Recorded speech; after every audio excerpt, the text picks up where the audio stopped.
dans sa présence.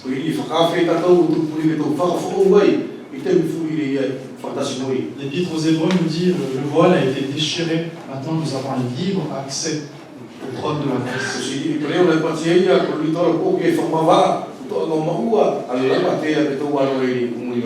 Et Dieu est bon, même si tu es tombé.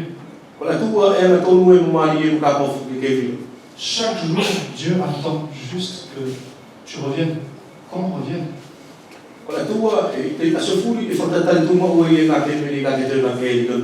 Les accusations qui viennent de notre vieil homme nous disent non, tu ne peux pas revenir à Dieu. Regarde-toi, regarde ton état.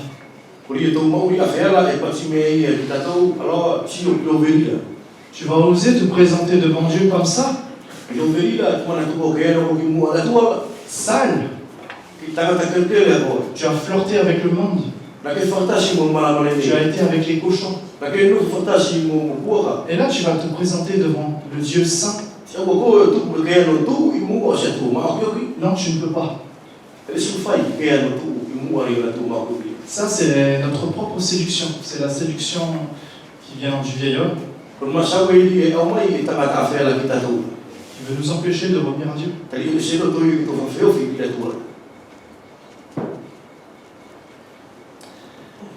Dieu nous aime. Et Dieu veut qu'aucun d'entre nous ne soit perdu.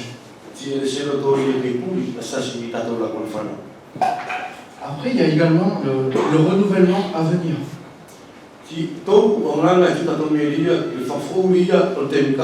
C'est-à-dire qu'on a des promesses dans la parole de Dieu qui nous assurent un renouvellement total et complet.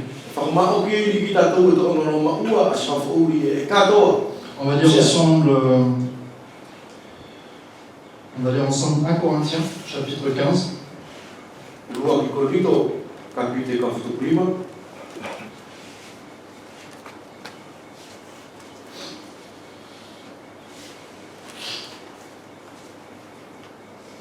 On va lire le verset 42 jusqu'à 44. Ainsi en est-il de la résurrection des morts. Le corps est semé corruptible, il ressuscite incorruptible. Il est semé méprisable, il ressuscite glorieux. Il est semé infirme, il ressuscite plein de force.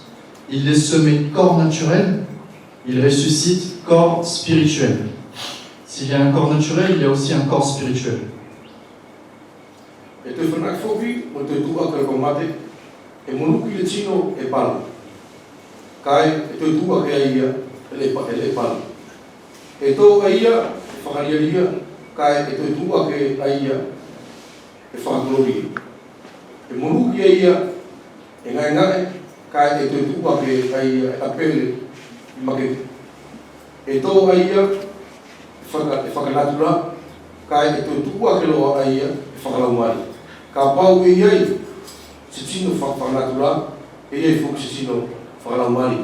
On va lire aussi les versets 51 et 52. Voici, je vous dis un mystère, nous ne mourrons pas tous, mais tous nous serons changés en un instant, en un clin d'œil, à la dernière trompette. La trompette sonnera et les morts ressusciteront incorruptibles et nous serons changés.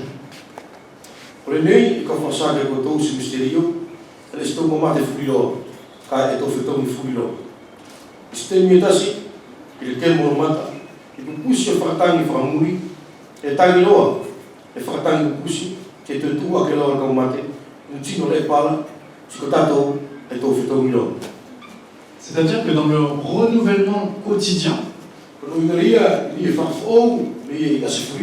jour après jour, on va être amené vers cet état.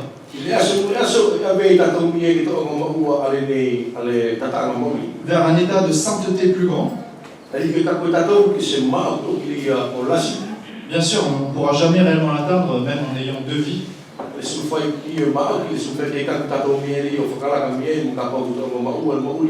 Mais en se rapprochant de cela, le Seigneur, au dernier instant, quand il va revenir, il va faire un miracle.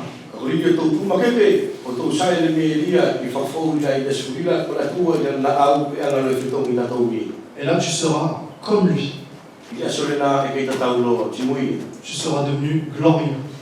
Et ça, c'est le cheminement de la vie chrétienne.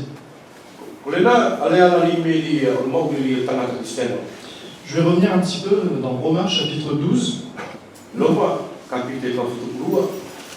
C'est très important aussi.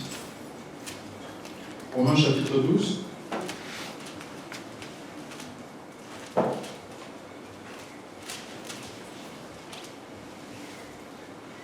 Versets 1 et 2. Je vous exhorte donc, frères, par les compassions de Dieu, à offrir vos corps comme un sacrifice vivant, saint, agréable à Dieu, ce qui sera de votre part un culte raisonnable. Ne vous conformez pas au siècle présent, mais soyez transformés par le renouvellement de l'intelligence, afin que vous discerniez quelle est la volonté de Dieu, ce qui est bon, agréable et parfait. Oui, conforme que vous taïna, il m'a pas allé faire le tour. Et que tout le monde est chino, on fait le sacrifice au maui, au maui, au mari, à tout. Prenez la goto à toi si ma apicate. A una goto fatata qui se coloni, kai, e fito qui goto fafu, pour le loto goto que goto qui lo finalo da tua. Et les mari, ou tu nous as. Comme je l'ai dit un peu au début, lorsque nous avons eu le pain de la régénération,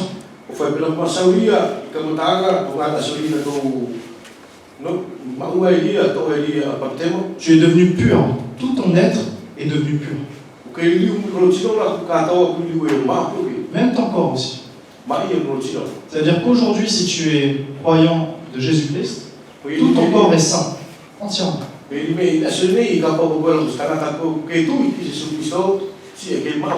Et là, on a cette exhortation à offrir justement ce corps qui est sanctifié, notre être qui est sanctifié, à Dieu le Père.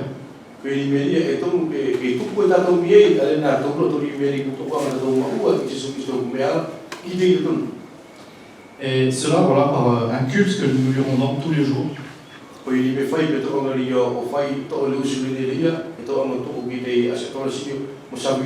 Ne vous conformez pas au siècle présent.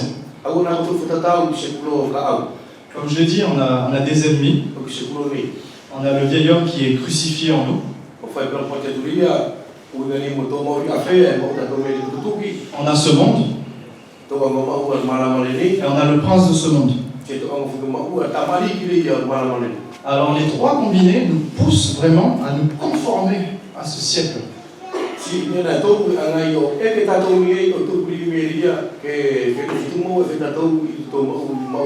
Ça veut dire que nos anciens désirs, ils sont semblables à tout ce qu'on voit dans le monde aujourd'hui.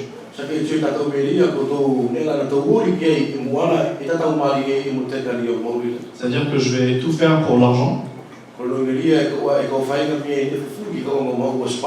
Je vais aimer l'ivrognerie et être avec les ivrognes.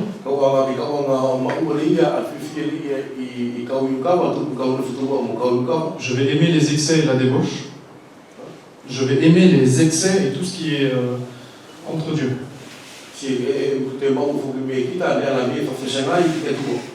Alors le Seigneur il dit ne vous conformez pas au siècle présent, mais que votre pensée soit transformée.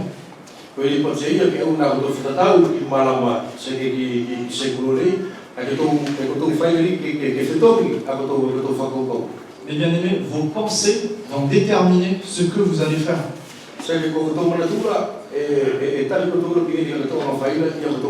Si vous pensez au mal, à faire quelque chose de mal, ben vous allez faire quelque chose de mal.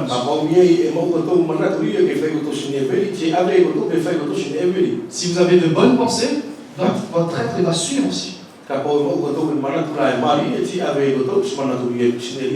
C'est le livre des Proverbes qui nous dit il est pareil aux pensées de son âme.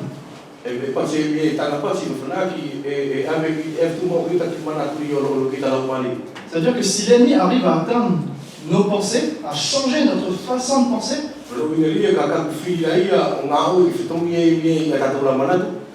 là on sera très mal. Et c'est ce qui va se passer. L'ennemi va chercher à te mettre les pensées de ce monde, les pensées de ce siècle.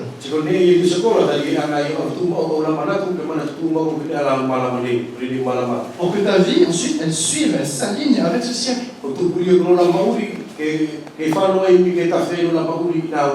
Et ça, c'est très fort, notamment Quand on est jeune, dans la jeunesse, on est facilement emporté par tout ça. Mais ça atteint aussi les hommes et les femmes plus mûrs, même dans le Seigneur.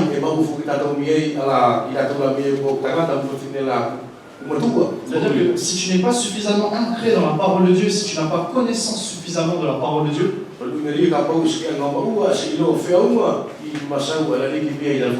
alors tu vas entendre un enseignement qui sera proche de ce que tu as entendu dans la parole de Dieu.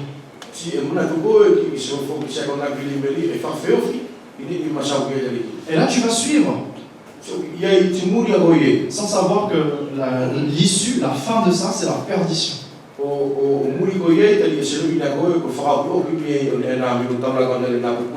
Tout ce qui ressemble à Christ n'est pas Christ. Tout ce qui ressemble à la parole de Dieu n'est pas forcément la parole de Dieu.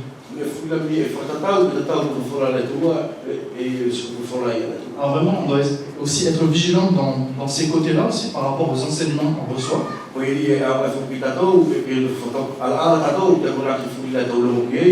Même par exemple dans notre travail,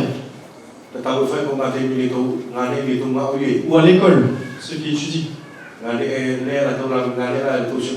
Vous allez entendre des choses qui peuvent être assimilées à des enseignements, la pensée de vos collègues, de vos patrons, ainsi de suite.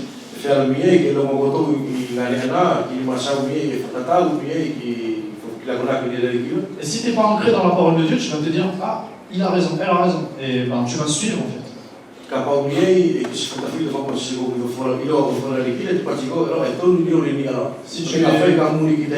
Si tu es à l'université, et ben, si tu ne crois pas suffisamment à la parole de Dieu, ben, tu vas apprendre des choses qui sont fausses, bien que tu sois à l'université.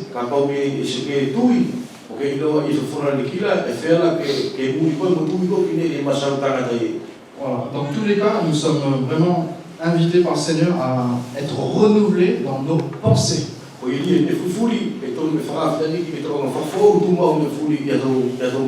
Et lorsque nos pensées sont renouvelées, ensuite, il est dit, nous pourrons discerner quelle est la volonté de Dieu.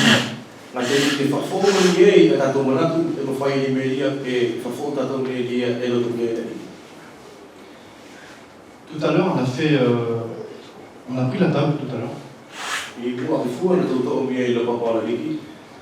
Et la table, c'est vraiment un acte de renouvellement.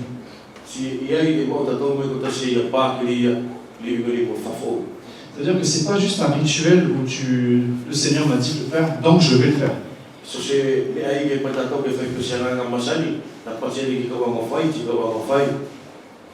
Le Seigneur, il n'a pas à faire, son but, c'est pas juste que tu fasses une action répétitive chaque dimanche.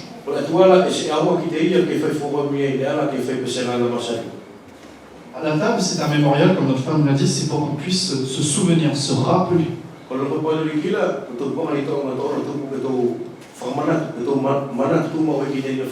Se rappeler de quoi? De l'amour de Dieu manifesté à la fin. Et ça, c'est un puissant renouvellement. En fait, le Seigneur, il nous ramène en fait à ce qu'il a fait pour nous. Et dans le but de renouveler encore, chaque dimanche en fait, comme on le fait, renouveler nos pensées, notre être.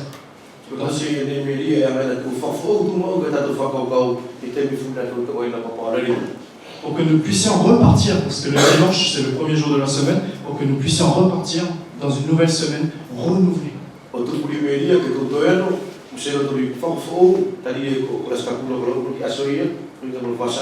Dieu m'aime, il est mort pour moi. Je suis sauvé. C'est suffisant. Voilà, mes bien-aimés, alors ce message ce matin, c'est vraiment pour nous éclairer un petit peu, pour nous emmener à vouloir ce renouvellement, déjà le vouloir.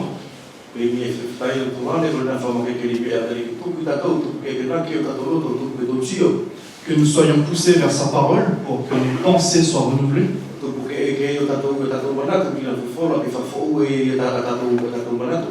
Afin que notre vie puisse être à son image.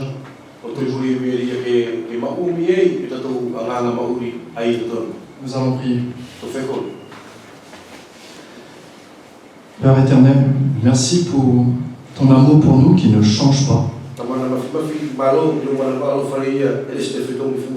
Seigneur, l'année 2020 vient de se terminer. Et tu ne tiens pas compte, Seigneur, de tous nos péchés durant cette année.